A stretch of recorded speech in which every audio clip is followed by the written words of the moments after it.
So we're going to get back into our Luke 15 study here, and today we're going to look at verses 28, 29, and 30. So let me read them here.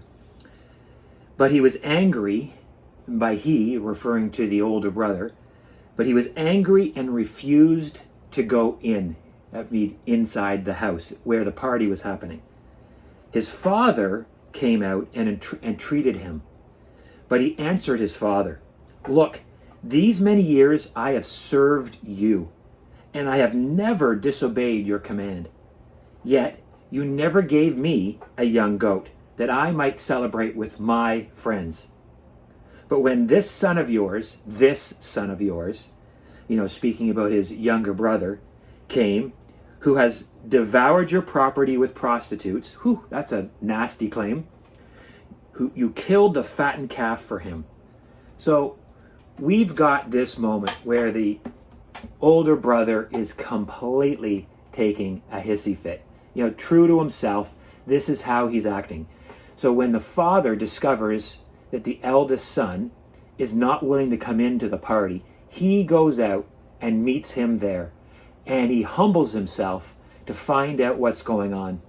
He doesn't play this relational game of chicken, where you move, I'll move, you move, I'll move. Nobody wants to move, nobody wants to make amends and ask for forgiveness and be the better person. Well, the father does just that, and he goes out even though the son is taking this temper tantrum. Many people here in this story, as they've read it over the years, somewhat sympathize with the older son. His anger seems justified. Why should that younger son get a party, and that disobedient younger son, and the obedient older son gets nothing?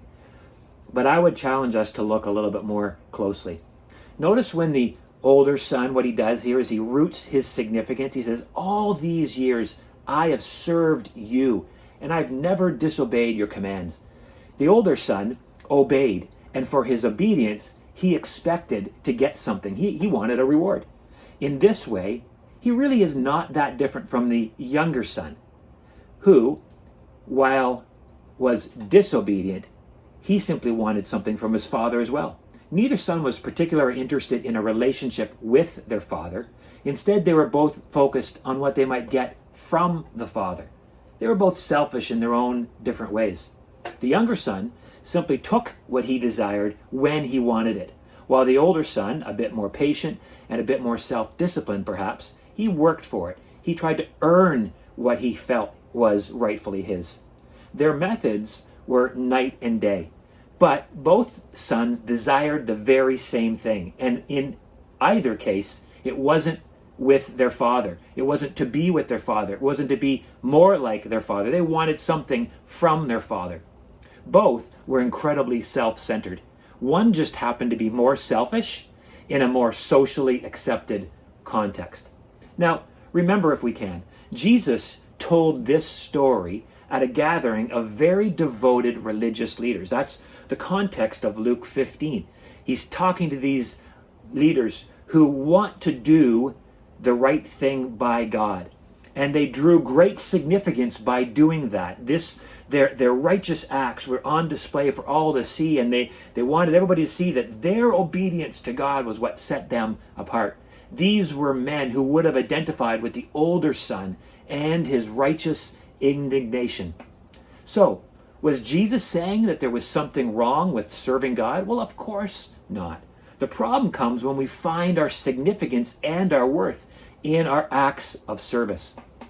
In this parable, Jesus was not diminishing the older son's service, just as he was not endorsing the younger son's sin. Incredibly important for us to recognize that. Instead, he was showing that both sin and service can distract us from what really matters, which is a relationship with God. Now, we've been coming back to that very theme throughout this course and throughout this passage. The tension between sin, which we clearly judge, and service, which we often say, "Oh, it's okay, go ahead," and yet equally have the ability to pull us away from a relationship with the Father. We've been saying that the whole course. Our search for significance doesn't end in doing more and working harder, but rather our search should begin with a commitment to a life of deeper intimacy with Jesus. And that's what we've been speaking over the last few weeks about abiding in Jesus. Our significance is not built on our request for God's prizes, give me my inheritance, or I should get a party too, but must be built on our reliance on God's presence, not his prizes, but his presence. So as we conclude this episode of Hit Pause, my question for you is this: do you tip towards asking or abiding? What's more normal for you, asking or abiding? As we come back to class in a few moments, I'm going to ask you to enter a number into the chat. And that number is going to be which way on a sliding scale of 1 to 5 do you tip towards? 5 being the asking, 1 being the abiding. Where are you on that spectrum between asking or abiding? That will help you to know, are you closer to the younger brother or closer to the older brother? Jesus is asking us to be closer to him. Thanks for watching this edition of Hit Pause.